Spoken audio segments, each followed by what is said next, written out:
Coming back home, of course, Alhaji Kurang of the PDOIS party has called on President-elect Adama Barrow to keep the promise he made to Gambians about the presidential term limit.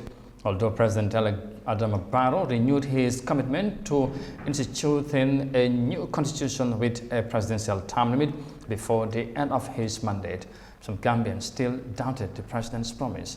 Yahya Jammeh tells us more in this report. In September 2020, the country's parliament passed over $100 million draft constitution and failed to make it to the third reading stage of the assembly after 31 of them voted for the draft constitution to move to the next stage and 23 voted against it. The Gambia does not have presidential term limits. The 2020 draft constitution, which was thrown into the dustbin, was expected to introduce significant changes such as term limits and curtailments of executive power.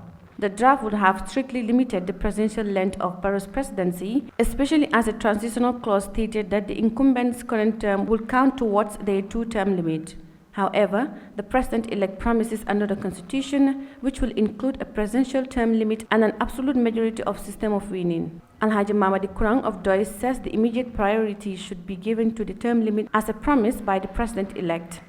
There are some promises that are still hanging that are of utmost importance to Gambians. One of those is a new constitution.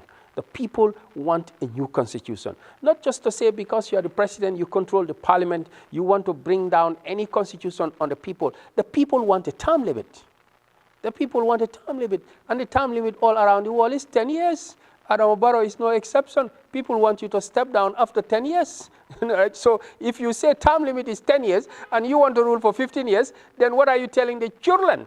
So I think this is a priority. Kurang says Gambia should have a 50+% with an absolute majority.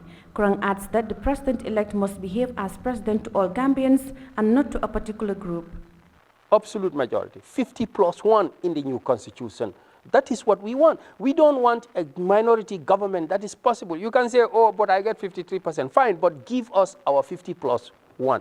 You know, once you are elected as a president, it is important and very, very important to act, to behave, and to speak like the president for all Gambians. I think this is a priority for the president-elect at the moment. No matter who elects you, you are a president for everybody.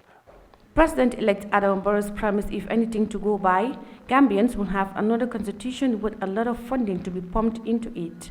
Reporting for Eyeafrica News, I am Yahya Jammeh.